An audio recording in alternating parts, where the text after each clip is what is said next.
Now to an update on a truly twisted story out of the Midwest. The unimaginable horror suffered by a teenage girl at the hands of her own father. 47-year-old Danial Rinehart is accused of raping her night after night from the age of 13. The family moved frequently so neighbors would not begin to notice the unspeakable acts going on behind closed doors. Rinehart was expected in court today for a hearing related to incest and murder charges. His daughter is not the only one who suffered abuse at his hands.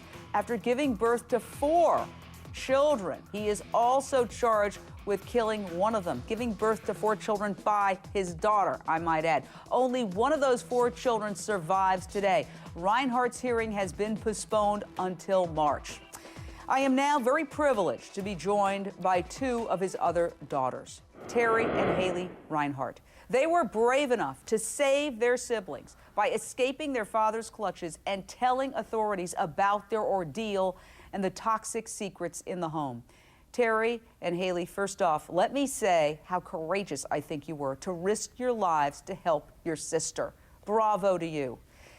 Haley, let's start with you. Apparently, your mother, your father, and all of you 4 daughters lived together in a very small camper. What were the sleeping arrangements, and how did you first come to learn of your sister's sexual abuse? Well, I was really scared for, all of us living in the same place. Imagine sleeping in a motorhome and everybody's, all together. And just sitting there listening to my dad, whatever he's doing to my sister, hurting her, raping her, and doing all this. And I had enough of it, and I had enough and just turned him in.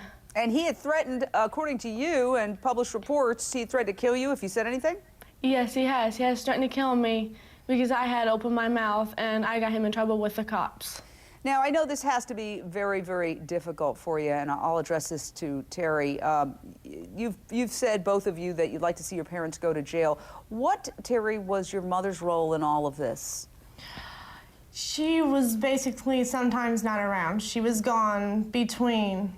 She and my dad never really got along, but they stayed married. They often told me that they were going to get divorces, but I never really saw it. And it's difficult because we had to live that way. We were always on the run. I can't describe how everything was. It's just it's a nightmare for me right now. Now, do you think your mom knew about the incest between your father and your sister? Yes, she knew about it. She knew about it since Ashley was 13, since my sister was 13. Yeah, let's not mention names. We want to preserve the privacy of somebody who's gone through a lot, and I understand that she's in a safe place and that you have a message for her, Haley. What is your message for your sister, whom we're not going to name? I love my sister. I'm proud of what I done. I'm glad I saved her life, and she doesn't have to suffer no more what was going on. She don't have to suffer, and I love her very much.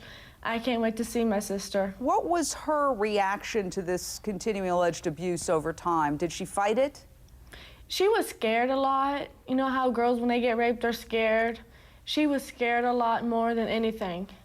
I want to say, before we go any further, that there is a fund, a Rinehart's Children Fund, that is set up, and we want to make sure that people who are concerned about what you've gone through donate generously. FNC Bank, P.O. Box 157, Holden, Missouri, 64040. And we hope that people who realize that you young women need help now will be generous. Let me ask you a little bit, Terry, about the boy who was the product of the incestuous union, according to allegations.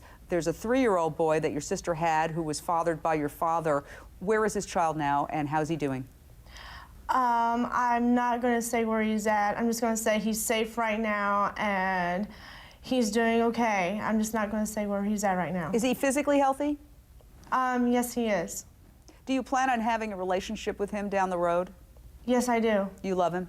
Yes, I do. Wow. You know, you young ladies are absolutely astounding, and I just applaud you. I applaud you for what you are doing and what you've done. Stay right there. We have to take a very quick break, but first, here is the suspect's brother reacting to these accusations. It's kind of like you know, being in a nightmare after seeing this. It's hard for me to understand what's going on and to believe what's happened because, see, I'm still that little kid remembering him taking me to my football games, watching me, being a dad look-up thing for me. And, yeah, it's really torn our family apart.